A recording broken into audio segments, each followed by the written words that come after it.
This is why I think it's so important to reflect on periods of your life, because in the future, when you look back at it, that emotion isn't the same. The power of reflection allows you to see certain things in a different light and draw conclusions. Okay, 2 little updates. I just finished the 5K. My goal's been to get under 20, and today I ran 20:06. Devastating, but very happy because that's like 38, close to 30 seconds off. Another thing that I'm trying to do is right now I'm on the Bedford Highway, and as uncomfortable as it is for me to talk to the camera when I'm alone, it's even worse to talk to the camera when a lot of people are watching. So this is a little stress test for me. Help myself get uncomfortable and get comfortable with judgment from others that I don't even know and won't ever see again. So good day. Okay, so here's a thought. I think the reason why I'm so creative during my runs is because I'm doing something that's uncomfortable.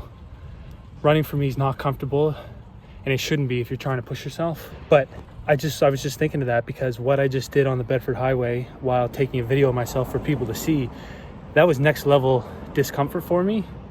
And after I finished that, I started walking and I was like, wow, I'm having so many ideas. I feel so good because I just did something that made me uncomfortable.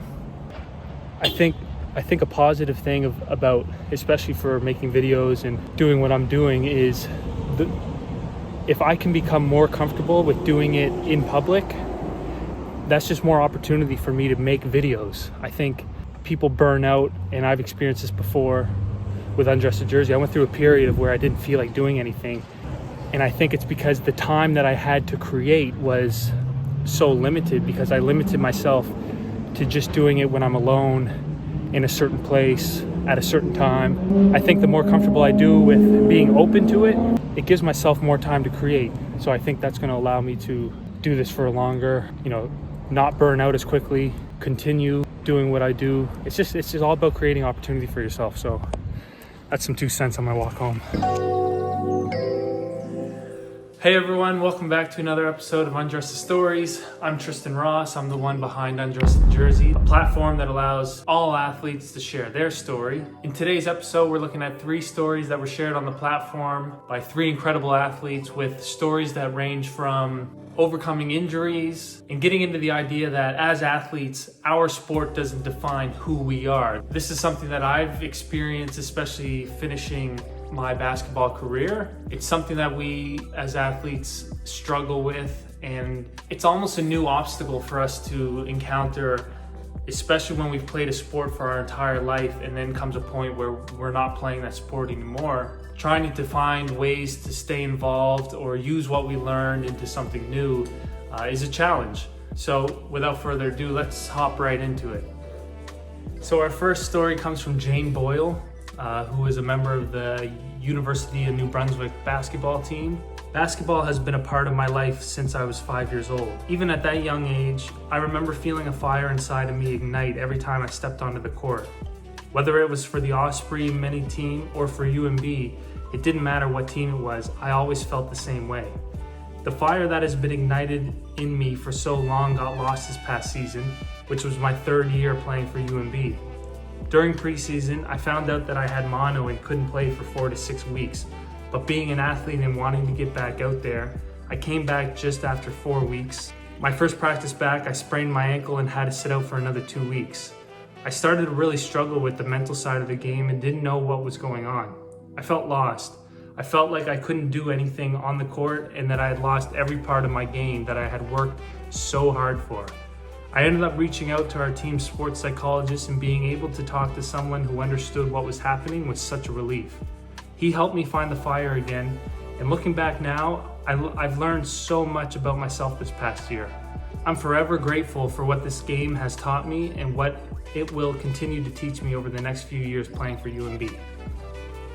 So I remember when I reached out to Jane for this story, it was a weekend that I was going to Cape Breton with my friend Alfred. Alfred Burgesson has been a big inspiration for me, or role model or mentor, especially when it first came to starting Undress the Jersey. He's someone that has a creative and business mind, and he's a leader in the community. Shout out my guy Alfred. But we were going up to Cape Breton for this mini basketball tournament that Alfred was involved in. This was the weekend that I remember first creating a logo for Undress the Jersey. This was the logo that came from that weekend with Alfred. But I'm gonna take us all the way back to my dorm room. Like before I even had a story, this is just when I was having ideas of Undress the Jersey. Yeah, this is what it looked like. It was nothing special. I had no experience with design or Photoshop or anything, but especially to see where it's come and to where it is today, it's just another metaphor for life that you just have to start somewhere. You'll figure it out on the way. An analogy that I hear a lot in business is it's like flying a plane, but the plane isn't finished, and I'm trying to fly it and build it at the same time. So it was on this weekend in the car that Jane is a friend of Alfred's. He recommended me reaching out to her because he knew a little bit about her story. But I'm glad I did, because in this story, it touches on the mental side of the game, and especially the mental battle that comes with it, becoming injured. Being injured as an athlete is an incredibly frustrating thing, because it's one of those unique things that is completely out of your control. Even though your mental state and your body feels all right, the injury prevents you from playing your sport. Just as Jane said, when she was battling with mono, she said, no, I'm good, I'll just fight through it, which is something a lot of athletes do. And to hear her rush the healing process, jump back in, sprain her ankle, which pushed her behind even more, it just takes it from your control. It can end everything for you. Luckily for me, I've never been injured. I've never broken a bone. I may have broken my nose at one point, but I never went to see someone about it, so I just let it heal on its own. But apart from that, I've been very fortunate not having to deal with that. So hearing stories of athletes that have been injured, it's hard for me to relate, but it also gives me insight of an extra mental barrier that would come with sports. So Jane, thank you so much for sharing that, and let's get on to the next one. So this next story is from Emma Seaprick, who played volleyball for Dalhousie University. Like many athletes, this sport has been and still is a huge part of my identity. Growing up in a small rural town, volleyball was my ticket out, and it was my chance to make something more of myself. When I was younger, success is what drove my passion, but I've since completely changed what drives my love for the game. Over my 3 years at Dal, adversity is nothing new to me. Over having to essentially forfeit an entire season due to injury and battling through losses of loved ones, I can't count how many times I've been told these things build character. And that's just it. In the end, it's not an athlete's success that is something of value. It is who they are inside. Without this sport and the connections I have made with people through this sport, there is no way I would have been able to overcome many of the struggles I've been faced. Success is not what drives my love for the game. Desire to be the best possible version of myself does. So much of this attributed to the 10 years I have spent learning and growing through volleyball. So there's a lot here, and I think anything that happens outside of your sport during your life gets attributed to your sports career. For me, losing my mom wasn't something that happened within my sport, but I still look back at it and say it changed the direction of my sports career forever. I like how she touched on the fact that a lot of people just said, hey, these are gonna build character. I think it's really difficult to hear those kind of things because you're the one that's going through whatever it is. And because of that, you're attaching a certain amount of emotion towards it, where the people on the outside, even though they may be doing it in a way that's trying to help you, they're not attaching the same amount of emotion to the situation. I think that's a positive thing, because that's why it's important to talk to other people, to get perspectives about things without emotion, because as we all know, emotion can cloud judgment. But this is why I think it's so important to reflect on periods of your life, because in the future, when you look back at it, that emotion isn't the same. It may still be there, but it's definitely not as strong. The power of reflection allows you to see certain things in a different light and draw conclusions and lessons. When we're touching on positivity, optimism, pessimism, I think if you can adopt a certain way of thinking, it's gonna help you in your reflection process, because you can attach one of those thinking styles to a certain period of your time. You're gonna believe that something happened for a certain reason. It's gonna allow you to continue life in a certain direction. So there's a lot there. This is my first time even thinking about this. So write me a comment below if you see where I'm coming from, and let's get on to the next one. Our last story comes from Cashrell Lawrence, who was a men's basketball player for Dalhousie University. Talk about a mismatch on the basketball court. Cashrell was 6'2" on a good day, but he played the power forward center position for Dal because he was just so strong, explosive. He was 6'2", but he played like someone who was 6'8", almost like a Charles Barkley.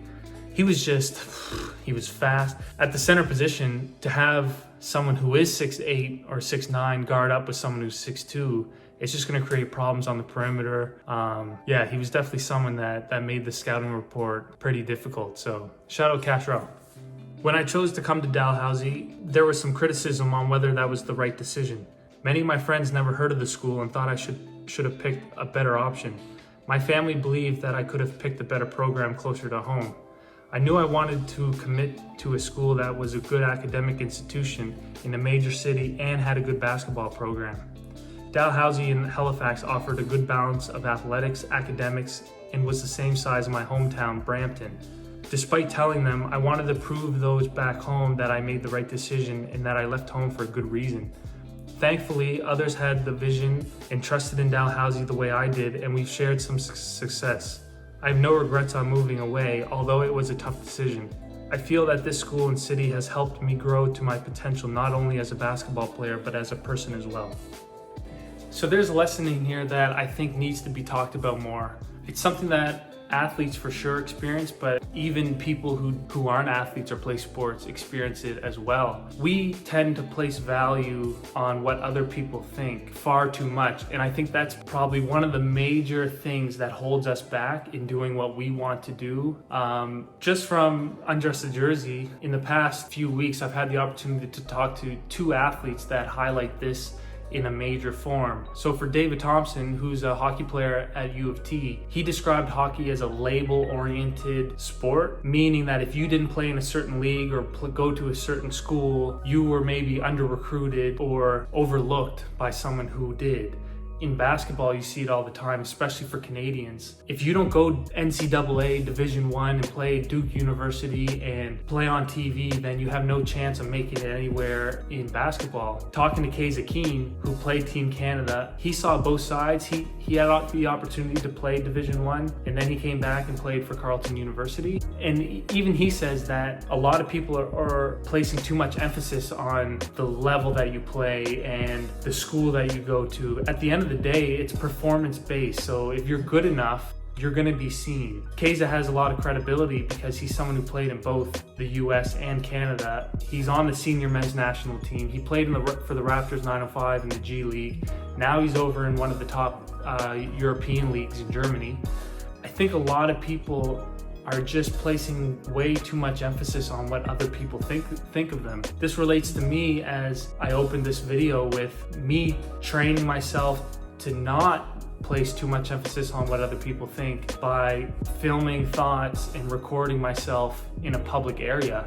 It's terrifying, don't get me wrong, we seek validation from other people, but by doing that, we're putting a restraint on ourselves, because if we have an idea that we want to do something, we'll second guess ourselves and be like, oh, what's so-and-so gonna think of me if they see this? Or, like, I'm not gonna lie to you, in the past, when I saw someone else recording themselves, or even recently seeing someone take a TikTok in a public space, it catches my attention.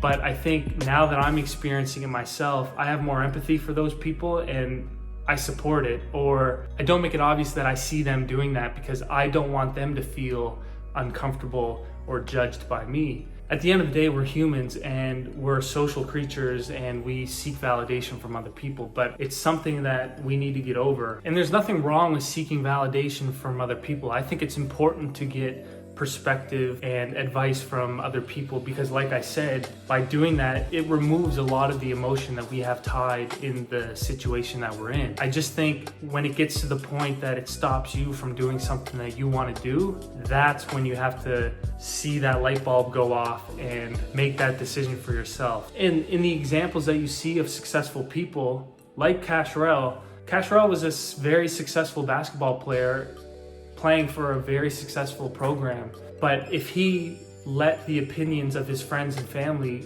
not make that jump, then all of that success would never have happened. It just goes to show that if you feel something, you need to chase it, because at the end of the day, you'll always think of what if. So big lesson there. Thanks, Cashrell, for sharing that lesson. Something I do to challenge myself is do something that makes me a little bit uncomfortable every day, even if that's walking on the sidewalk and waving to someone who I don't know. It's kind of training my brain to get comfortable with being uncomfortable. So that's another episode of Undress the Stories. I really hope you liked this one. There was a lot in there, so leave me a comment below with your thoughts on today's episode. I'm having a lot of fun doing these because it's challenging myself to think in different ways. And as always, you can show your support for me by hitting that thumbs up button and subscribing to the YouTube channel down below. Thank you so much. That's another episode of Undress the Stories. Tristan, signing out.